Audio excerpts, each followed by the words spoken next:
In the second part of this video on section 11.1, similarity, we're going to take a look at dilations in the coordinate plane. For this, we're going to plot pentagon ABCDE at -4, 4. That'll be A.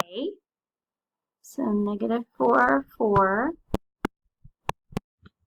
-2, 6. 4, 4. 6, -2. And 0, -7.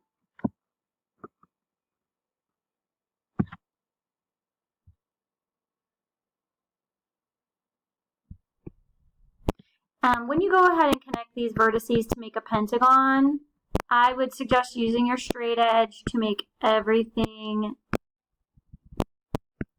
much more precise than what I've got going on here. So what we're going to do is we're going to do a dilation, picking a scale factor. I'm going to pick a scale factor of 2. And so what that means is that we're going to multiply each of these vertices by 2. So instead of A being at -4, 4, it's going to be at -8, 8. Now, I do not know why my screen jumped there. So A will be at -8.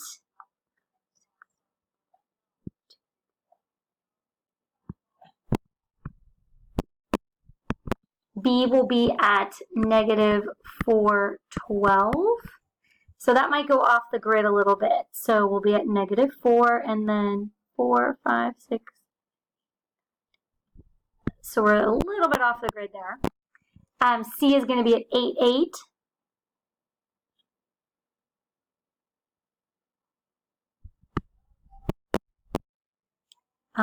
D is going to be at 12, -4.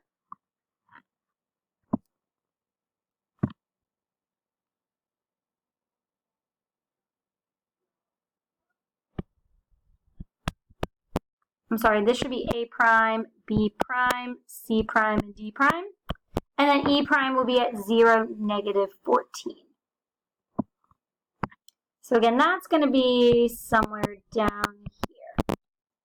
So that's step 2. Multiply the coordinates of the vertices by your scale factor.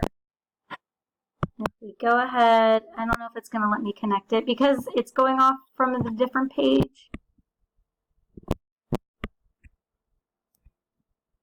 So you're just going to have to kind of imagine that going down. Okay. So again, multiply the coordinates of the vertices by your scale factor to get your new coordinates A prime, B prime, C prime, D prime, and E prime. Locate these new coordinates on your grid and connect them, which we just did. The new pentagon is a dilation. So copy the original pentagon onto patty paper. So what I want you to do is lay your patty paper over the, in my case, it would be the black colored pentagon, and trace that with a straight edge. And then what you're going to do is compare each angle, okay? So compare the corresponding angles. So if we look at angle A, for example, go ahead and hold that up to angle A prime, you should notice that they're congruent. The same thing should happen for angle B and angle B prime, and so forth.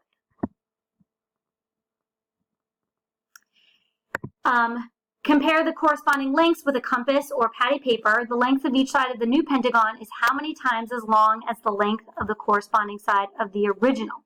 So in our case, since our scale factor was 2, okay, the length of each side of the new pentagon should be 2 times as long. Again, you can compare that with a compass. So you can go ahead and set your compass, for example, to the distance between A and B. And if you set your stylus on A, you should be able to do 2 copies between A prime and B prime. That would let you know that there are A prime, B prime is twice as long as segment AB. So in our case, it's 2 times. And so what this means is, right, going back to the definition of similarity, similar polygons have congruent angles,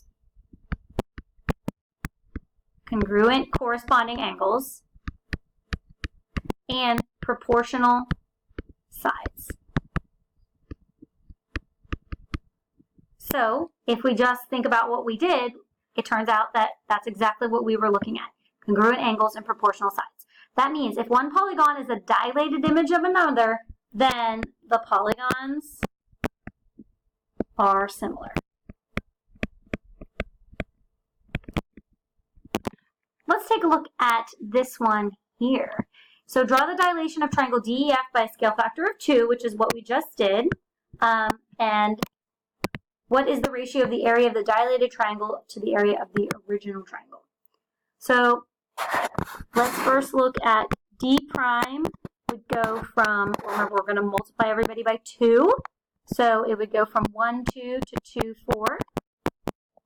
E prime from 4, 1 to 8, 2.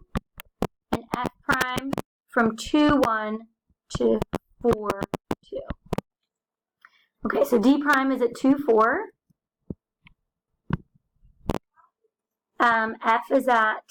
E is at 8, 2. And F is at 4, 2. So there is our new triangle. The second thing is they want us to find the area. So let's look at triangle DEF. And so its area is 1/2 base height. So remember, when we look at the base and the height of a triangle, we need perpendicular segments. And the easiest way to do segments is to try to find horizontal and vertical segments. So this is going to be our base, segment EF, because it's the horizontal segment. So that is worth 2. Now the height, we're going to go to the top of the triangle, which is point D. It's the highest point. And if we go vertical, perpendicular to that horizontal segment, notice how it's not inside the triangle because this is an obtuse triangle, so the altitude's going to be outside, the height's going to be outside.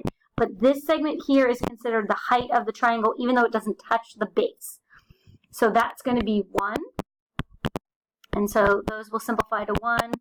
So the area here is 1 square unit. Doesn't quite look like it, but it is. For our second triangle, D prime, E prime, F prime, okay? So its area, again, it's still a triangle, 1/2 base height. This base is 4. And the height, starting at point D prime, going perpendicular down to where segment E prime, F prime would be. Again, it's not like inside the triangle altitude-wise. That's going to be 2. 1/2 of 4 is 2. And 2 times 2 is 4 square units. So this is a little bit interesting, and we're going to be exploring this pretty soon in Chapter 11, that even though the scale factor was 2, the area is not twice as big. The ratio of the area of the dilated triangle to the original, the dilated triangle is 4, the original is 1, so it's a 4-to-1 ratio, even though the scale factor was a 2-to-1 ratio. We're going to explore this more. I thought this was a good exercise that it had you look at areas in the plane and having you look at base and heights and how to identify those two things as well. So that concludes our lesson on similarity and dilation.